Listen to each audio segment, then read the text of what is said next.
അപ്രാപ്യം എന്ന് തോന്നുന്ന ഹിമാലയൻ സ്വപ്നങ്ങൾ കണ്ട് ആ സ്വപ്നങ്ങളെല്ലാം തന്റെ നിശ്ചയദാർഢ്യവും കഠിന പ്രയത്നവും കൊണ്ട് ഒന്നൊന്നായി കീഴടക്കിയ ഒരു ചെറുപ്പക്കാരന്റെ കഥയാണിത്. മാമാങ്ക മഹോത്സവത്തിന് പേരുകേട്ട മലപ്പുറം ജില്ലയിലെ തിരുനാവായ എന്ന കൊച്ചു ഗ്രാമത്തിൽ നിന്ന് സ്ത്രീകൾക്ക് വേണ്ടി ഇന്ത്യയിലെ ആദ്യത്തെ ഓൺലൈൻ ഹൈബ്രിഡ് തൊഴിലധിഷ്ഠിത വിദ്യാഭ്യാസ സംവിധാനം ഒരുക്കിയ ഒരു യുവാവിന്റെ കഥ. രാജ്യം നേരിടുന്ന ഏറ്റവും വലിയ വെല്ലുവിളി തൊഴിലില്ലായ്മയാണ് എന്നും അതിൽ തന്നെ വനിതാ പ്രാതിനിധ്യം തീരെ കുറവാണെന്നും തിരിച്ചറിഞ്ഞ് സ്ത്രീ ശാക്തീകരണം എന്ന മൂല്യവത്തായ ലക്ഷ്യവുമായി ഒറ്റയ്ക്ക് തന്റെ കർമ്മപഥത്തിലിറങ്ങിയ ചെറുപ്പക്കാരന്റെ പേരാണ് CP മുഹമ്മദ് ഹാരിസ് എന്ന CPM ഹാരിസ്. ആ ചെറുപ്പക്കാരന്റെ നിശ്ചയദാർഢ്യത്തിൽ ഇന്ത്യയുടെ സിലിക്കോൺ വാലി എന്നറിയപ്പെടുന്ന ബാംഗ്ലൂർ മെട്രോ നഗരത്തിൽ 100 കോടി മൂല്യമുള്ള സ്വിസ് എഡ്ടെക് എന്ന കമ്പനി പിറവിയെടുത്തു.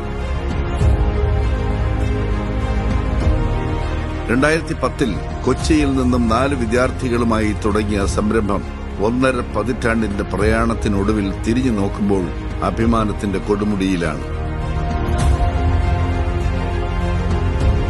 2 ലക്ഷം വനിതകൾക്ക് തൊഴിലധിഷ്ഠിത വിദ്യാഭ്യാസം നൽകി മുന്നേറിക്കൊണ്ടിരിക്കുന്ന CP മുഹമ്മദ് ഹാരിസും സ്വിസ് എഡ്ടെക്കും ആർട്ടിഫിഷ്യൽ ഇന്റലിജൻസ് അടക്കം കാലത്തിനനുസരിച്ചുള്ള മാറ്റങ്ങൾ കോഴ്സുകളിൽ ഉൾച്ചേർത്ത് എന്നും ഒരുപടി മുന്നിൽ നടന്നു. സ്ഥാപനത്തിന്റെ വളർച്ചയും വിശ്വസ്തതയും നാൾക്കുനാളേറി വന്നു. തൊഴിലിനു വേണ്ടിയുള്ള പുതുമയാർന്ന കോഴ്സുകൾ കൊണ്ടുവന്നും പുതിയ തൊഴിലവസരങ്ങൾ സ്ഥാപനത്തിൽ സൃഷ്ടിച്ചും സ്വിസ് വളർന്നുകൊണ്ടേയിരിക്കുന്നു. പഠിച്ചിറങ്ങുന്ന വിദ്യാർത്ഥികൾ തന്നെ സ്ഥാപനത്തിനു വേണ്ടി ജോലി ചെയ്യുന്നതിലൂടെ പൊതുസമൂഹത്തിന്റെ അംഗീകാരം കരസ്ഥമാക്കാനായി. സ്വിസിന്റെ ഏറ്റവും വലിയ പ്രചാരകർ ഇവിടെ പഠിച്ചിറങ്ങുന്ന വിദ്യാർത്ഥികൾ തന്നെയാണെന്നത് മറ്റൊരു അഭിമാനമാണ്.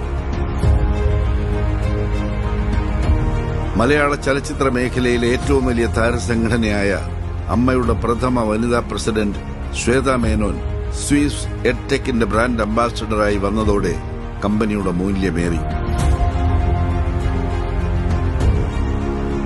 പരിപൂർണ വിശ്വസ്തയോടെ വനിതകൾക്ക് കാലത്തിനനുസരിച്ചുള്ള കോഴ്സുകളും അനുബന്ധ പഠന സൌകര്യങ്ങളും ഒരുക്കിക്കൊടുക്കുന്ന ഓൺലൈൻ ഹൈബ്രിഡ് സ്ഥാപനം ഏത് എന്ന ചോദ്യത്തിന് ഇന്ന് ഇന്ത്യയിൽ ഒരൊറ്റ ഉത്തരമേയുള്ളൂ: centre for women empowerment and early childhood education അഥവാ സ്വിസ് എഡ്ടെക്.